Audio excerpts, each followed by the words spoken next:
Hi, I'm Gary Ralph, and this is yet another lecture in the series that I'm doing for History 101, Europe and the World, first part. And today's topic is going to be the Age of Exploration, during which, still in the Renaissance, this is another one of those things that we're examining, another factor or another facet of Renaissance activity, was when Europe began to send explorers out in various different directions to discover areas of the world that were new to them.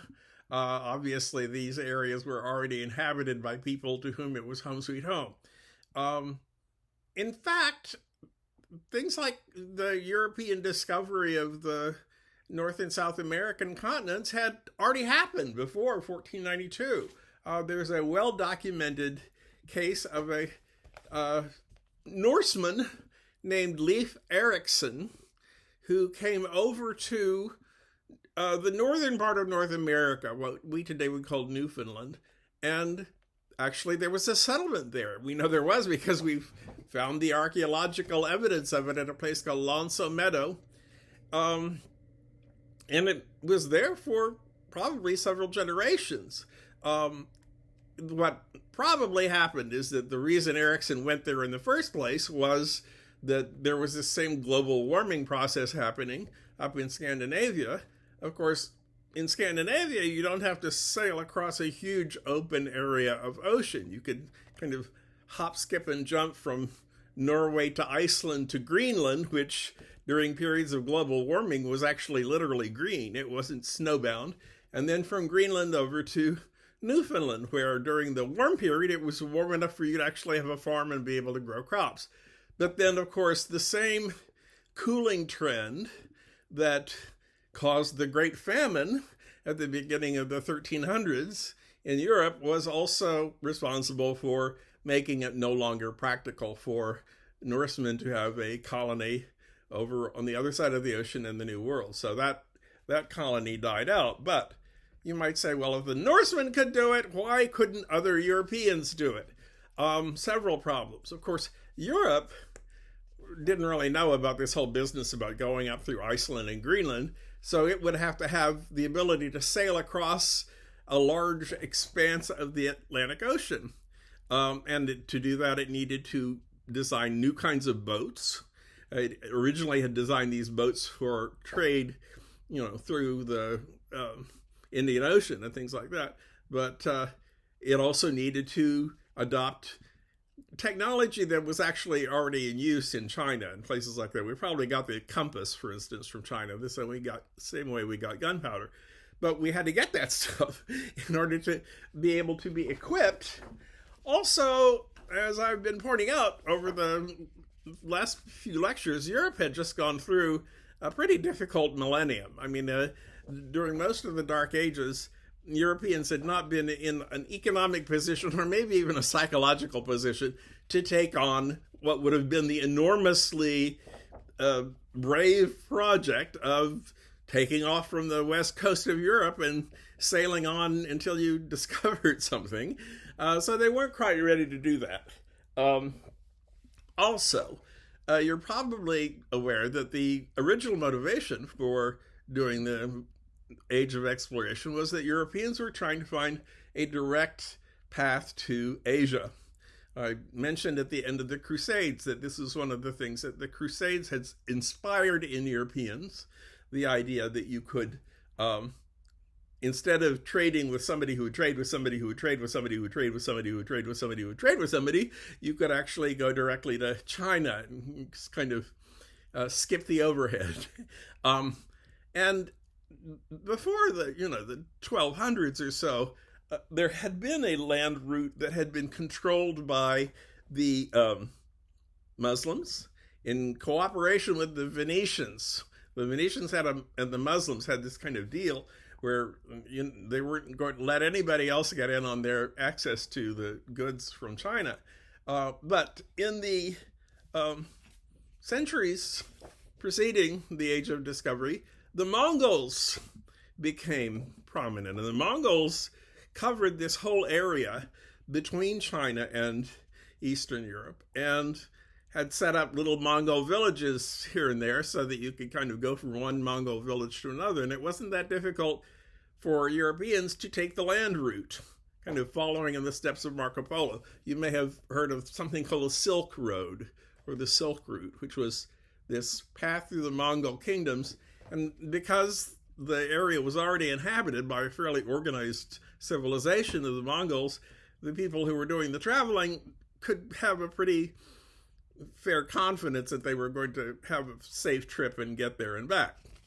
So this is why the Europeans either don't have the nerve or don't bother to go looking for what's on the other side of the Atlantic. What changes? To begin with, there is the economic recovery.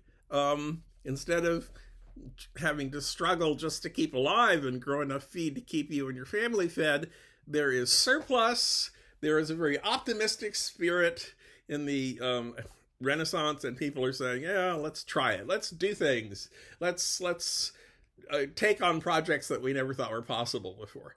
So there's that. Also, there's a stick pushing us from behind because in the 1400s, the Mongol kingdoms collapse. So you no longer have this convenient series of way stations that you can stop at on your way to China and back. You have to fall back to this route that the Venetians and the Muslims have all, wrapped up between them. And the Western European nations begin to think, do we really have to go back to giving Venice all this money? Let's see if we can find some other route to Asia by water so that we don't have to go through the land route at all. And the first person to kind of kick things off is a Prince of Portugal.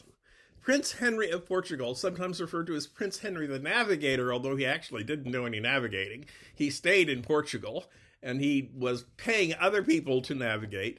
He starts sending explorers down the coast, the west coast of Africa.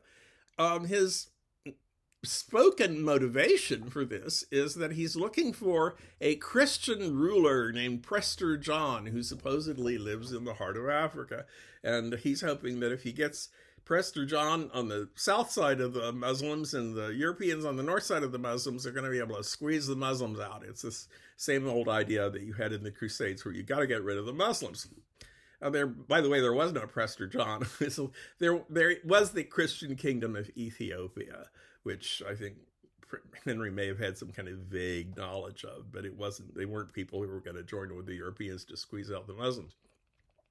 But although not everybody in Portugal may have been convinced that Prester John was there, they were convinced that exploring the western coast of Africa offered new trading opportunities and new ways of making money, and that's exactly what happens.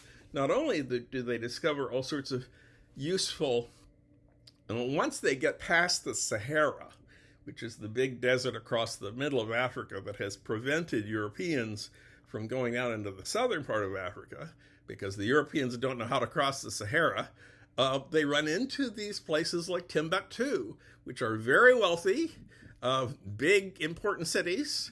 And when the Europeans land, the people who are living in this area of Africa go out to meet them and say, "Hi, strangers, you want to buy something? We've got all sorts of stuff. We've got gold, we've got slaves, we've got all sorts of good stuff." And the Portuguese are saying, "Yes, ha ha.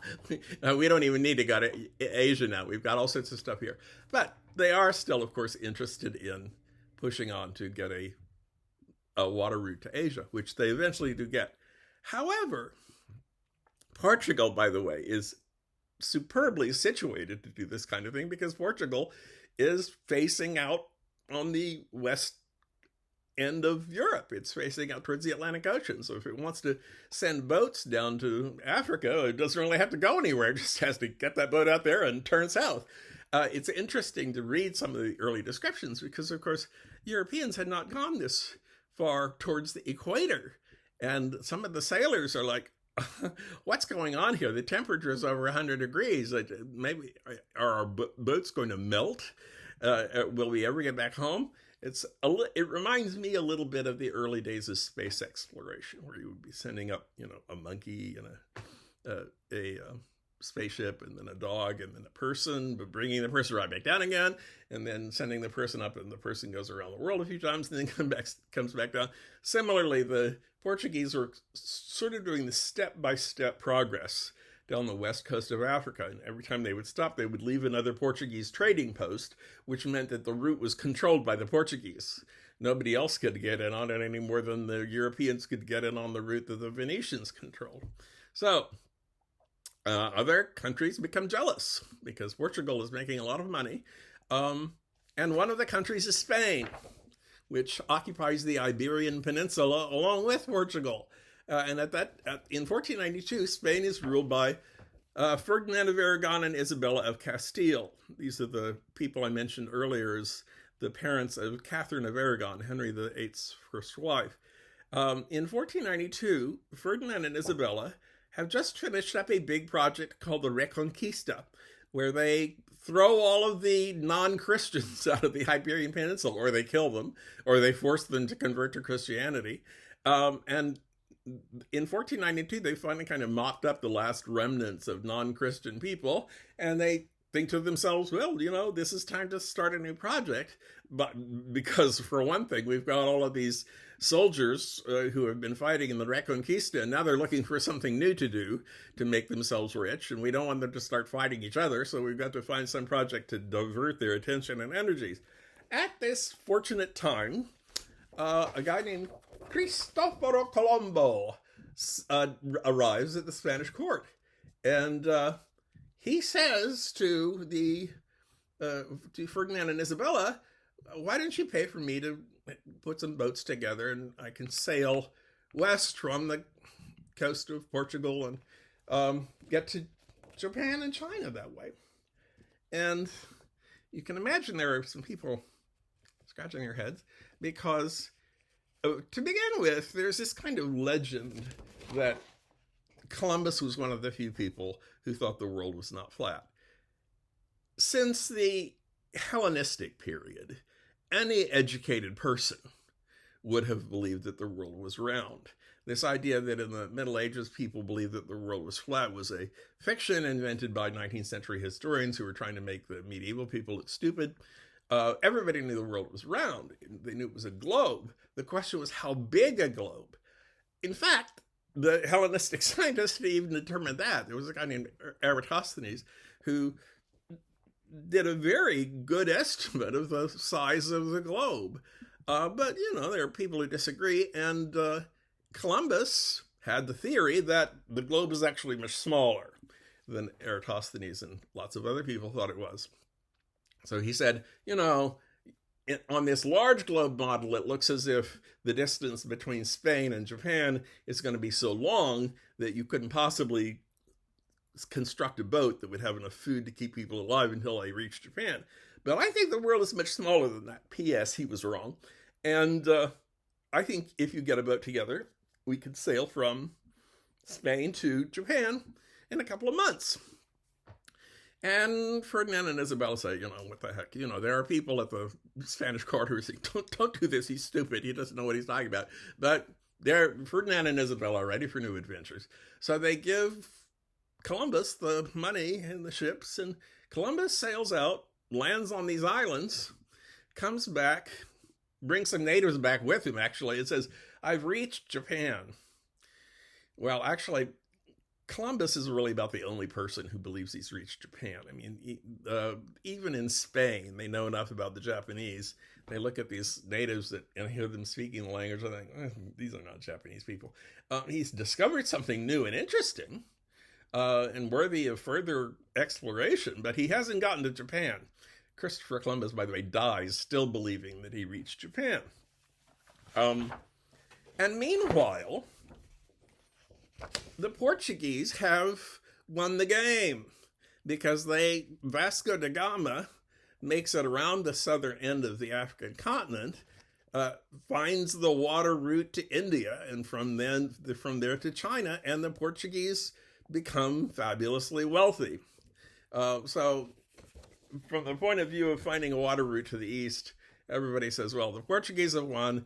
The Spanish have found something kind of interesting, but it's probably not Japan, and it's probably not something that's going to help us get to the east by a water route. So more later. Hold on.